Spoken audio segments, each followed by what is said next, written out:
கர்த்தருடைய பரிசுத்த ஸ்தோத்திரம் உண்டாவதாக. கர்த்தர் தாமே நேரத்தை தந்தபடினால அந்த மத்தியான வேலையிலையும் கர்த்தர் நம்மளோட ஆவிக்குரிய ஆகாரத்தை கொடுத்தபடினால அவரை ஸ்தோத்திரிக்கிறேன். நமக்கு வசனம் தான் நமக்கு ஆவிக்குரிய ஆகாரம். தினமும் நம்ம வேதத்தை ஆராய்ச்சி பண்ணி பார்க்கணும். ஆராய்ச்சி பண்ணி வசனங்களை எடுத்து பார்க்கணும். இதுக்கும் அதுக்கும் உள்ள வித்தியாசங்கள் என்ன வேதத்தில் சொல்லப்பட்டிருக்குதுன்ட்டு நம்ம என்ன செய்யணும், பார்க்கணும். அனுதினமும் ஆராய்ச்சி பண்ணணும். அதுதான் நம்மளுக்கு நல்லது ரொம்ப. அது மட்டும் இல்லாமல் இப்போ பழைய ஓல்டு டெஸ்ட்மெண்ட்டுக்கு நியூ டெஸ்ட்மெண்ட்டுக்குள்ள டிஃப்ரெண்ட் தான் பார்க்குறேன். ரெண்டுமே ஒன்று தான். அது நிழல், இது நிஜம். அதை பற்றி பார்ட் 2 பார்க்க போகிறோம். பார்ட் 1 பார்த்துட்டோம், பார்ட் 2 பார்க்க போகிறோம். இப்போது என்னென்னா, இப்போ நம்ம பார்க்க போகிறது ஆதியாகமம் 39:28. ஆதியாகமம் 39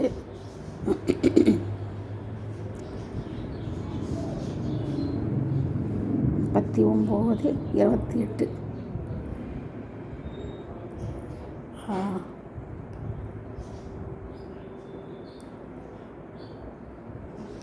நம்ம ஒவ்வொன்றுத்தையும்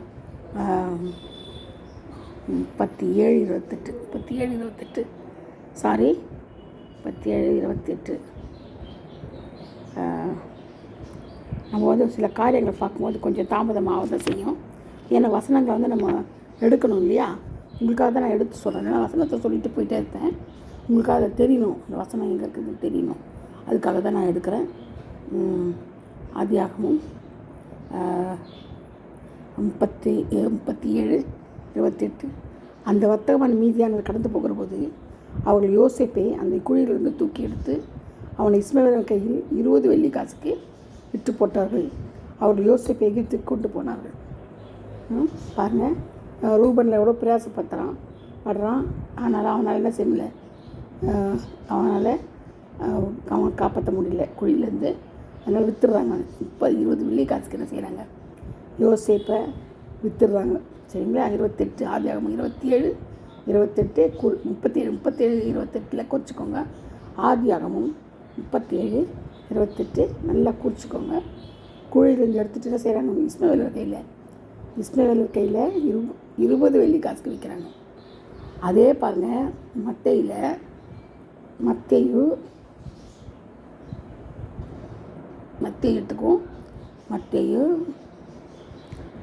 26:5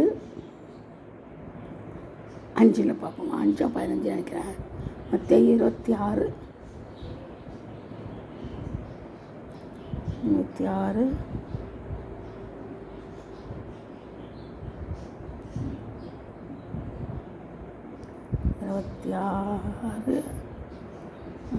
15 பார்ப்போமா? 15 பார்த்து சொல்லப்பட்டிருக்குது. யூதாஸ் காரியத்தை ஒரு என்பது பிரதான ஆசாரியத்தை கொண்டு போய் என்ன செய்கிறான், காட்டி கொடுக்குறேன்னு சொல்கிறான் ஆண்டவரை. அப்போது அவர்கள் அவனுக்கு 30 வெள்ளி காசை கொடுக்க உடன்பட்டார்கள். அவன் என்ன செய்தான், 30 வெள்ளி காசுக்கு ஆண்டவரை காட்டி கொடுக்குறான். இங்கே பழைய ஏற்பாட்டில் 20 வெள்ளி காசுக்கு யோசேப்பு காட்டி கொடுக்குறான். யோசேப்பை விட்டுறாங்க. அதே பாருங்கள், நியூ டெஸ்ட்மெண்ட்டில் 26:15 பார்த்தீங்கன்னா தெரியும். 30 வெள்ளி காசுக்கு என்ன செய்கிறாங்க, ஆண்டவரை விற்கிறான். 15 பார்த்தீங்களா எவ்வளோ இது? 30 வெள்ளி காசுக்கு ஆண்டவர் என்ன செய்கிறான், அவன் காட்டி கொடுக்குறான். ஆனால் அதனால் அவன் வாழ்ந்தானா? யூதாஸ் காரியத்தை வாழலை. என்ன செய்தான், காட்டி கொடுத்துட்டேனேன்னு சொல்லிட்டு என்ன செய்கிறான், நான்று கொண்டு சாகிறான். ஆனால் அதை தூக்கி விசிறி அடிச்சிடறாங்க. காசு அது ரத்த நிலம்னு சொல்லப்படுது. ரத்த நிலம்னு சொல்லப்படுது. இப்போ பாருங்கள் எவ்வளோ பயங்கரமான ஒரு நிகழ்ச்சி. கர்த்தரையே காட்டி கொடுத்து 30 வெள்ளி காசுக்கு அவங்க என்ன செய்கிறான், விற்று போடுறான் அவங்க கையில். அதே யோசேப்பை 20 வெள்ளி காசுக்கு அவங்க இஸ்மவேலர் கிட்ட விற்றுட்டாங்க. பார்த்தீங்களா என்ன டிஃப்ரெண்ட்டு? எல்லாம் ஒன்று தான். அதுலேயும் சொல்லப்பட்டிருக்கு, இதில் சொல்லப்பட்டு யோசேப்புக்கு நிகராக சொல்லப்பட்டிருக்குது. அதே மாதிரி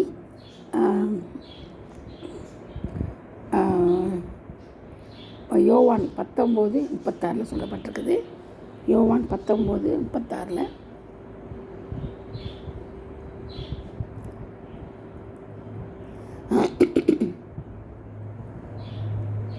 யோவான் 19:36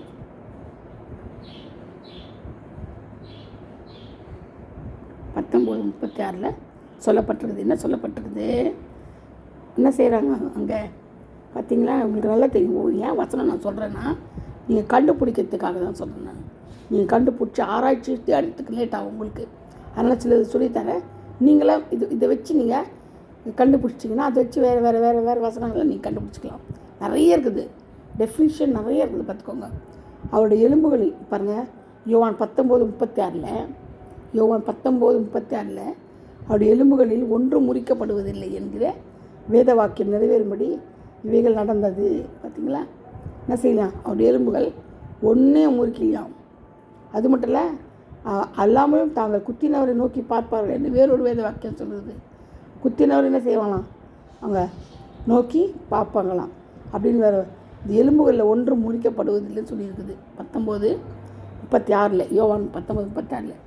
அதே பார்த்திங்கன்னா உங்களுக்கு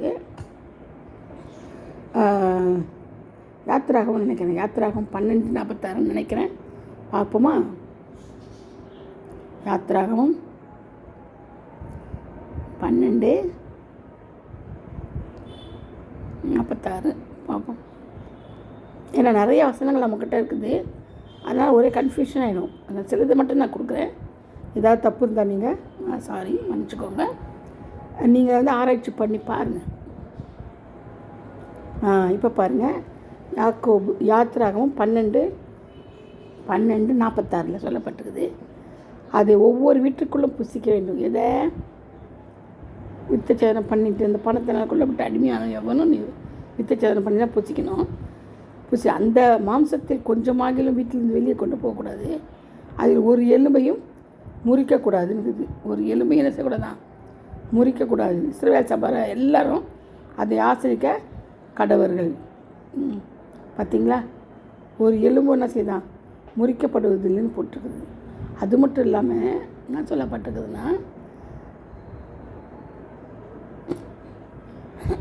பஸ்கா வாசலிக்க சொல்லப்பட்டிருக்குது. பஸ்கா வாசலிக்க சொல்லப்பட்டது தான் அது. ஒரு எலும்பும் முறிக்கக்கூடாதுன்னு சொல்லப்பட்டிருக்குது. அதுதான் அது. நம்ம என்ன பண்ணணும், இந்த டெஃபினிஷன் பார்க்கும்போது இன்னும் 2-3 சேர்ந்து நம்ம பார்க்கலாம். நிறைய இருக்குது. அதே போல் யோவான் 19:36 பார்த்துட்டோமா? 36 பார்த்துட்டோம். 2 ராஜாக்கள் 5:3 பாருங்கள். 2 ராஜாக்கள் 5:3 2 ராஜாக்கள் 5:3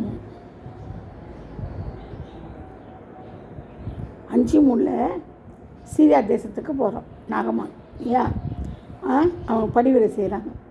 அவள் தன் நாச்சாரியை பார்த்து என் ஆண்டவன் சமாரியா வந்து தீர்க்க தரிசனத்தில் போவாரனால் நலமாக இருக்கும் அதெல்லாம் சொல்கிறாங்க. சொல்லிட்டு என்ன சொல்கிறாங்க, 5:3 அவர் இவருடைய குஷ்டரோகத்தை நீக்கி விடுவார்னு சொல்கிறாங்க. யார் குஷ்டரோகம் நீக்குவாங்களாம்? யார் குஷ்டரோகத்தை? நாகமானின் குஷ்டரோகத்தை யார் நீக்குவாங்களாம்? அப்போது தேச பொண்ணு சரி ஆண்டவத்தில் போய் அவர்கிட்ட இந்த ஆண்டவனே கூப்பிட்றா. அவங்களை கூப்பிட்டு அவள் நிஜமான கூப்பிட்டு சரி ராஜாவுக்கு நிறுவனம் தருகிறேன், அங்கே போய் இதெல்லாம் போய் பண்ணுங்க. சிறு ராஜாவுக்கு நிறுவனத்தை கொடுத்தான். முடித்த ஊழியக்காரன் நாகமான் கொண்டு வருவான். நீர் அவன் குஷ்டரோகத்தை நீக்கி விட அவன் உன்னிடத்தில் அனுப்பியிருக்கிறேன் எழுந்தது. சிறுவரின் ராஜா அந்த நிருபத்தை வாசித்த போது அவன் தன் வஸ்திரங்களை கிழித்து கொண்டு ஒரு மனுஷனை அவன் குஷ்டரோகினும் நீக்கிவிட வேண்டும் என்று அவனது அனுப்புறதுக்கு உயிர் கொள்ளும் நான் என்ன தேவனா, இவன் என்னை விரோதிக்க காரணம் தேடுகிறான்னு சொல்கிறாரு. அவர் ராஜாவுக்கு பயந்துட்டார், நான் எங்கே என்ன பண்ணுறதுன்னு.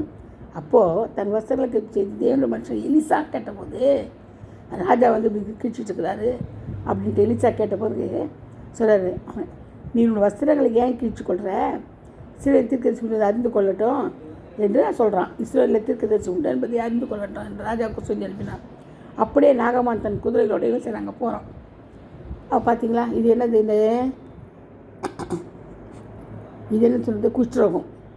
நாகமானின் குஷ்டரோகத்தை பற்றி பேசுகிறார். எங்கே போகிறார்? எலிசாட்ட போகிறார். அப்போ என்ன சொல்லிட்டான், போய் யோர்தானில் எழுதுன ஞானம் பண்ணிட்டான், உன் மாம்சம் மாதிரி சுத்தமாக வாங்கி சொல்லிட்டாரு. அவள்தான் அவனுக்கு சமகாலப்பு வந்துடுச்சு. என்னடா இது, நம்மளை போய் நம்ம ஊரில் இல்லாத நம்ம போய் குளிக்க சொல்லிட்டாங்க. அந்த பொண்ணு சொல்கிறான், இதை விட அதிகமாக சொன்னீங்கன்னா வேலைக்காரன் சொல்கிறான், இதை விட அதிகமாக சொல்லி செஞ்சுருப்பீங்களே, இது ஈஸி தானேன்னு சொல்கிறான். ஆனால் அதனால் என்ன பண்ணுறான், போய் 6 தடவை முடியலாம். 7ஆவது தடவை முடி எழுந்திருக்கும் போதே குழந்தையின் சரீரம் போல் அவனுக்கு ஆயிடுச்சு. அப்போ பாருங்கள், அவன் சொல்கிறான் தமஸ்குள்ள இல்லாத நதி அங்கே இருக்குது அப்படின்னு சொல்லி உக்கரத்தோட கோபமாக இருக்கிறான். ஆனால் ஊழியக்காரன் சமீபத்தை வந்துட்டான். ஒத்துக்கிறத காத்து செய்யலாம் உங்களுக்கு சொல்லி இந்த தண்ணி செய்வீங்க அல்லவா, அதனால் இது ஈஸி தான் உங்களுக்கு செய்யுங்கன்னு சொன்னால் அவன் என்ன பண்ணுறான், ஒரு தரல 7 தடவை முழுகிடும் போது அவன் மாம்சம் சிறு பிள்ளையின் மாம்சத்தை போல மாறிச்சு. 14 வரலையும் பார்த்தீங்கன்னா தெரிஞ்சிடும். அப்போ பாருங்கள், இங்கே குஷ்டரோகம் பிடிச்சிச்சு அவனுக்கு. இதே தான் பாருங்கள் இந்த பக்கம் 2 ராஜாக்களை மத்தேயு 8:3 பாருங்கள். மத்தேயு 8:3 உங்களுக்கு தெரிஞ்சிருக்கணுங்கிறதுக்காக தான் இது நான் சொல்கிறது. என்ன தெரிஞ்சிருக்கணும், பழைய ஏற்பாடும் புதிய ஏற்பாடும் ஒன்று தான். தெரியுதுதானா, அது இல்லைன்னா இது இல்லை, ரெண்டுமே சேம் தான். அங்கேருந்து இது இங்கே இருக்கும், இங்கே இருக்கிறது அங்கே இருக்கும். இது மட்டும் படிக்க முடியாது, புதிய ஏற்பாடு மட்டும் நம்ம எடுத்துக்கவே முடியாது. ஏன்னா புதிய ஏற்பாடு அதுலேயும் ஆபிரகாம் வருவார், எலிசா வருவார், எலியா வருவார், எல்லாரும் வருவாங்க. அப்போ புதிய ஏற்பாட்டில் எங்கேருந்து வந்தாங்க, எலிசா எல்லாரும் சொன்னது பழைய ஏற்பாட்டில் இருக்கிறவங்க தானே அவங்க. அதான் நம்ம கவனிக்கணும். அதனால் இது பிடிச்ச முயலுக்கு 3 கால் நிற்கக்கூடாது. என்னது, பழைய ஏற்பாடு வேறு, புதிய ஏற்பாடு வேறு. புதிய ஏற்பாடு தான் ரொம்ப முக்கியம், பழைய ஏற்பாடுலாம் கிடையாது, தள்ளுபடி ஆகிடுச்சு, அதெல்லாம் சொல்லக்கூடாது. பாவம், எதையாவது கூட்டினாலோ குறைத்தாலோ என்ன செய்யணும், ஜீவபுஸ்தகத்தில் உன் பேர் என்ன செய்யும், கிறுக்கி போடுவேன்றாரு. என்ன செய்வாரா, கிறுக்கி போட்டு வரோம். ஜீவபுஸ்தகத்தில் உன் பேரே இருக்காதான். அது ரொம்ப நம்ம நல்லா கவனிக்கணும். இல்லைன்னு சொல்லி என்ன செய்யக்கூடாது, தள்ளக்கூடாது. மற்ற 8:3 பார்த்தீங்கன்னா 8:3 இயேசு தமது கையை நீட்டி அவனை தொட்டு எனக்கு சித்தம் உண்டு சுத்தமாக என்றார். உடனே குஷ்டரோகம் நீங்கி அவன் சுத்தமானான். இயேசு என்ன செய்கிறார், இங்கே குஷ்டரோகத்தை நீக்கிறாரு. என்ன செய்கிறான், அவன் என்ன கேட்குறான், ஆண்டவரே நமக்கு சுத்தமானாலும் சுத்தமாக்குங்கப்பான்னு கேட்குறான். அப்போ தான் ஆண்டவர் சொல்கிறாரு, தொட்டு எனக்கு சித்தம் உண்டு நீ சுத்தமாகுன்றார். அப்போ குஷ்டரோகம் நீங்கி போச்சு. என்ன சொல்கிறார், போய் ஆசாரியனுக்கு காமி சொல்லிட்டு தான் சொல்கிறார் பாருங்கள். 4வது வருஷத்தில் இயேசு அவனை நோக்கி நீ இதை ஒருவருக்கும் சொல்லாதபடி எச்சரிக்கையாயிரு, ஆயினும் அவர்களுக்கு சாட்சியாக நீ போய் ஆசாரியனுக்கு உன்னை காண்பித்து மோசே கட்டளையிட்ட காணிக்கையை செலுத்துகிறார். இப்போது இயேசுவே சொல்கிறாரு, மோசே சில கட்டளையிட்ட காணிக்கையை செலுத்துன்னு 4வது வசனத்தில் சொல்கிறாரு. இதான் மத்தேயு 8:4 சொல்கிறாரு. அப்போ நம்ம என்ன செய்யணும், அவரே சொல்லிட்ட பிறகு காணிக்கையை மோசே கட்டளை. அப்போ மோசே எங்கேருந்து வந்தாருங்க, மோசே எங்கே இருக்கிறாரு, பழைய ஏற்பாட்டில் இருக்கிறாரு. அவருடைய புதிய ஏற்பாட்டுக்கு வந்தார். அப்போது பழைய ஏற்பாட்டில் இல்லைன்னா இயேசு சொல்ல முடியுமா, மோசே காணிக்கை போய் செலுத்துன்னு எப்படி செலுத்துவார். மோசே கட்டளை காணிக்கையை செலுத்துன்றார் அந்த குஷ்டரோகிட்ட. அவனுக்கு என்ன தெரியும் மோசே காணிக்கை. அப்போது அவர் பழைய ஏற்பாட்டில் இருக்கிற காணிக்கை அவர் சொல்லியிருப்பார். அப்போது பழைய ஏற்பாட்டில் இருக்கிறது தான் அவன் செத்த சொல்கிறாரு. மோசே பழைய ஏற்பாட்டில் இருக்கிறவர் இல்லையா. அப்போது பழைய ஏற்பாடும் இல்லாமல் புதிய ஏற்பாடு கிடையாது. ஆண்டவர் என்ன சொல்லலை, புதிய ஏற்பாட்டை காமிக்கல. புதிய ஏற்பாட்டில் இயேசு இருக்கிறாரு, ஆனால் காணிக்கையை பழைய ஏற்பாட்டிலேருந்து செலுத்த சொல்கிறார். மோசே கட்டளையிட்ட காணிக்கையை செலுத்துன்றாரு. பார்த்தீங்களா, இது உண்மை தானே. மற்ற 8:3-4 பார்த்தீங்கன்னா உங்களுக்கு நல்லா தெரியும்.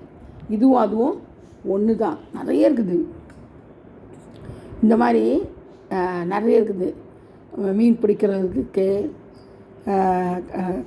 அதாவது பிலிப்பு பற்றி நிறையா 1 ராஜாக்கள் இருக்குது, யோவானில் இருக்குது, 2 நிறைய காரியங்கள் சொல்லப்பட்டிருக்குது. அது 3வது இதாக சொல்கிறேன் உங்களுக்கு. சரியா, 3வது பாகம் பார்ட் 3 சொல்கிறேன். இது வரையிலையும் கர்த்தர் தாமே இந்த வசனங்களை பாதுகாப்பாராக. நல்லா ஆராய்ச்சி பண்ணுங்கள். நிறைய தோண்ட பொக்கிஷமாக வரும். நமக்கு வேதம் ஒரு பொக்கிஷம். அதனால தான் இயேசு மாத்திரம் நமக்கு போதும்னு சொல்கிறோம். ஏன் நான் இயேசு போதுன்னா அவர் தான் எல்லாமே.